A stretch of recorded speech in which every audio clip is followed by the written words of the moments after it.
Welcome to Fidelity Soundbites, a straight-to-the-point monthly podcast where we talk about all things markets and investments. My name is Lucas DePorbe. I'm Global Cross-Asset Specialist here at Fidelity, and I'm pleased to be joined by Paul Taylor, Portfolio Manager for the Fidelity Australian Equity Fund. Thanks for joining us today, Paul. Lucas DePorbe, you're welcome. It's great to be with you. Thank you very much, and your French is impeccable. Thank you. So let's start off with talking about the markets a little bit. And listening to last month's podcast, one of the things I gathered from that was there was a bit of a positive sentiment in terms of the market. Things seem to have been settling down. Overall, the narrative was like maybe we're the end of the inflationary cycle. However, the negative clouds have sort of reappeared. We've got bond yields as we speak, US 10-year about 4.6, and certainly the sentiment seems to have shifted a little bit. So what is your take on this shift in sentiment?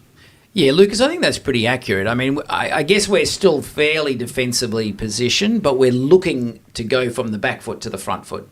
Now, I would see that happening sometime this second half, but there's still a lot of uncertainty around it. I think the really interesting thing, and what, as you rightly point out, that it's turned a little bit more negative in the short term. I think that has been around the higher yields coming out of the US. And really, the interesting thing there is it's not really about official interest rates. It's more about the supply of money. So US government is spending a lot of money. So actually a lot more US dollars is coming on the scene because of that fiscal deficit. And that's actually been pushing up yields in the US, and that's been getting the market a little bit nervous given the yields, or also I guess just a general readjustment of valuations around that high yield. So continue to be defensively positioned, still looking to go from the back foot to the front foot, but the timing I think is a little bit unknown, and we'll see how we go. So we want a bit of a clean out to really jump onto the front foot. Talked a lot about the consumer because the consumer's really been much better than expected, but I think it's across the board. But this half could be really interesting, and I think it's it's obviously a great time to be an investor because I think there will be some great opportunities as we go through this half. So too early to crack open the champagne, but so we might see a bit more volatility. Now, talking about volatility, one stock that interests me that I know you've been looking at very closely is ResMed. And if we look at early August, the stock basically plummeted. Tell me a little bit about that. What happened? And then I'm interested to understand what you're looking for in the stock at the moment from a portfolio perspective. Lucas, yeah, super interesting stock, and it definitely is the standout in the whole market at the moment. And a lot of articles written about it, a lot of people discussing it, people trying to work out what to do with it.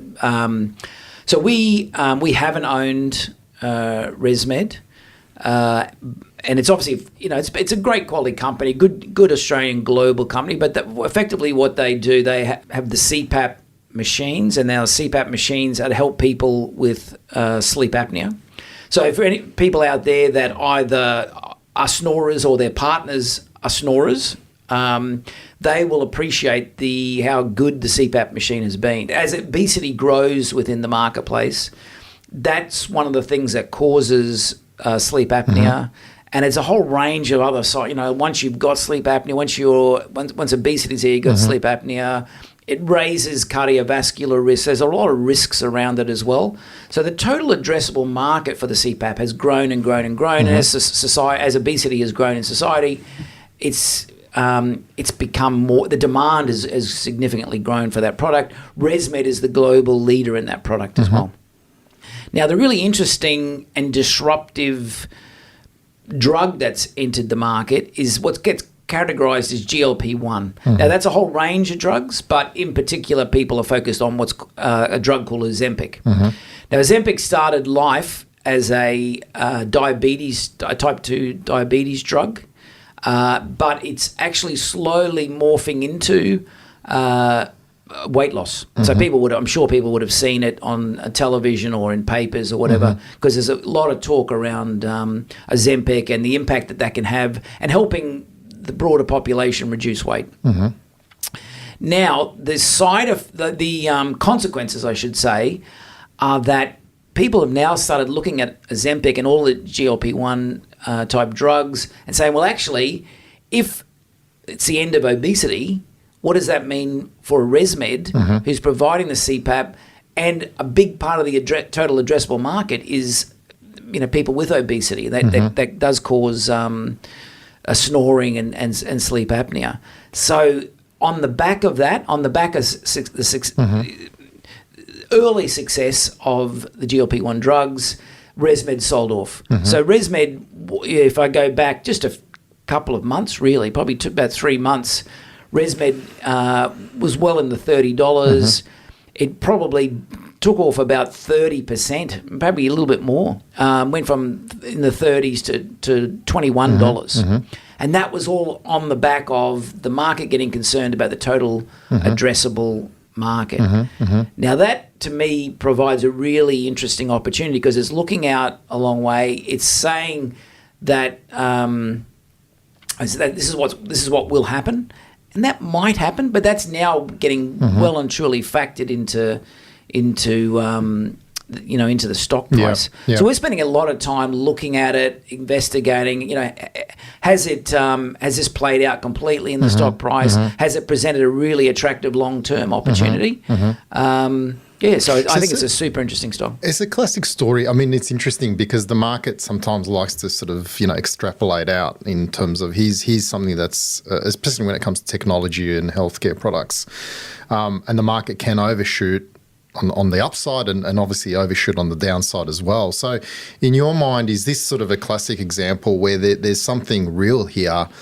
The big sort of, I guess, opaque part of the whole picture is, okay, to your point, the timing of this. And do you think the market's overshot on the downside onto this in this particular instance? Look, it's very interesting. I think it's hard to say one way or the other, but I think the more it gets factored in, the more the opportunity presents itself. And I sort of look back. So any of these sort of disruptions, I think are really interesting turning points in the market. I think back.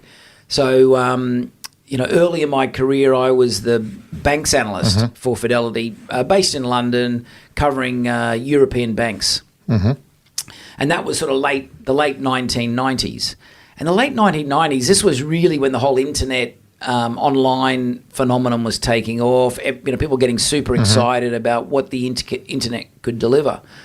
But at that time, the market, basically the banks were getting sold off very aggressively on the back of, well, as the internet becomes more and more prominent, people won't need banks. The internet itself can disintermediate banks. And why does someone need a bank? Why can't just savers and borrowers then just basically connect to each other through some sort of internet portal? And so then why do you need banks? So banks were getting sold off very aggressively. Now, I think that's interesting and it makes a lot of sense when you just look at it and think about it. But sometimes what actually ends up happening is quite different from what you initially think. Now, like I said, they got sold off, but actually they presented a really solid, strong buying opportunity in the banks at that point in time. Because actually what ended up happening was that the banks were able to very significantly reduce their costs. So all of their customers, back in the day, we used to have to go into branches. We don't have to go into branches now. Everybody's got the bank on their phone or on their computer. You can do all of your banking online. I can't remember the last time I've been into a branch, and that has really taken down the costs for banks, operating costs for banks. So the internet, rather than being this thing that was going to end banks, it's actually been a boon for banks. Like they have really significantly reduced their costs, and banks have benefited. So actually buying into that initial fear on the internet and the impact on banks, if you would have bought into it post that fear, you would have made a lot of money on the banks. And they, like I said, in the end, they've actually ended up being key beneficiaries. So GLP-1 and sleep apnea, obesity, I think it's really interesting. And that, the initial facade, I can see why the market's doing it. And that might still be the case. But other things can, a lot of consequences you don't often see straight away. And the more that gets factored into the stock price initially, the more it presents that opportunity. So, look, I just think, that it could be something similar to what the banks went through with the initial, in the early days of the internet. But time will tell. But regardless, it's starting to look very attractive. Yeah, interesting. So it's an interesting sort of observation, because one of the things we have sort of experienced over the last sort of year or so is just a heightened level of volatility, and for many investors that can be a challenging environment just in terms of their own behaviour, and people get scared, and you mentioned fear and these sort of emotions, which from an investment perspective are very, that they can drive markets certainly in the short term. I guess from being someone that's been in the markets for a long time, seeing different market cycles, seeing these sort of periods where fear takes over and exuberance can take over as well. How do you see this as? Do you think we're going to get more of these opportunities in the coming sort of 6 months to 12 months, where irrational fear takes over? And really, it is about looking through the cycle and blocking out that noise. And so, is that what as a portfolio manager, do you think you're going to see more of that and hence more opportunities? Volatility does provide opportunities, and I always say investment theory is actually quite simple. We sort of all know what we've got to do when we've got to invest. It's actually the execution that's very difficult. So when a stock is falling precipitously, a standard market saying is you never want to try and catch a falling knife.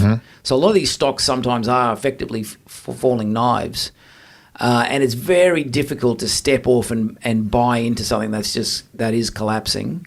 But we know that's the great Warren Buffett quote was.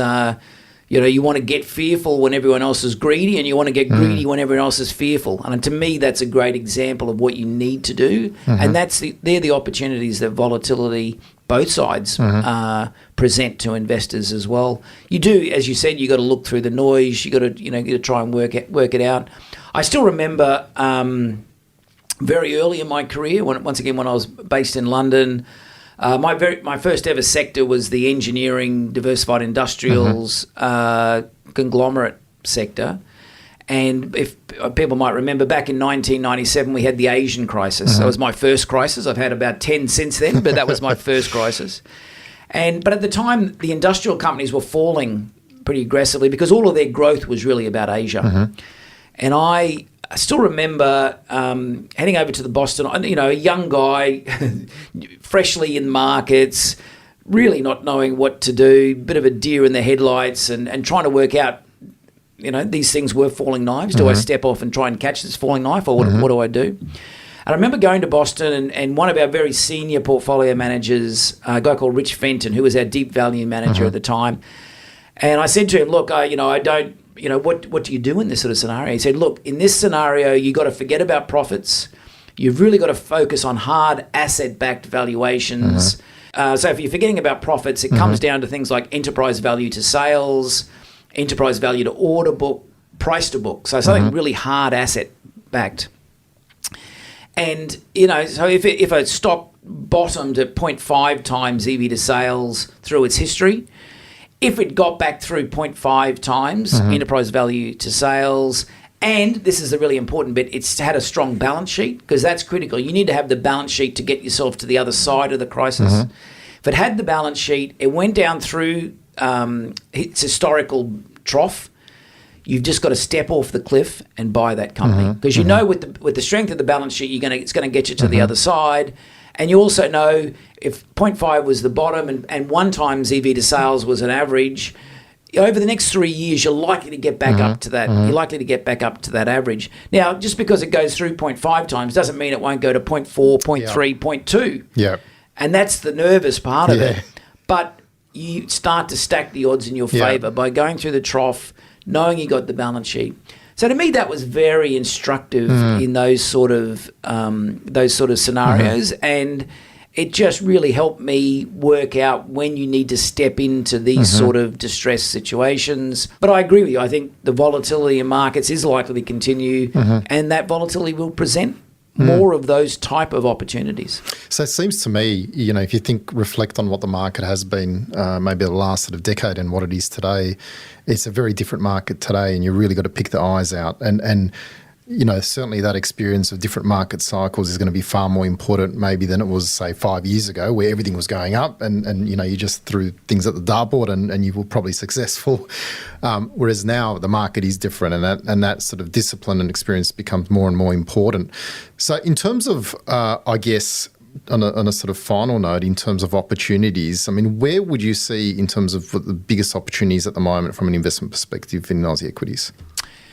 Look, I think there's a reasonable number of those opportunities. So if I look at, through reporting season, we did see incredible volatility. So I look at a company like Ramsay Healthcare, private hospital operator, very good company, fantastic assets. They're the premier private hospitals in Australia, really an infrastructure asset that can't be replicated. In fact, we had KKR and some infrastructure and superannuation funds wanted to take it out for the long term, which I got to think that might be the end goal eventually. But private hospitals got very negatively impacted through COVID because a lot of the discretionary operations basically ceased to happen, and the focus was on sorting out COVID-19.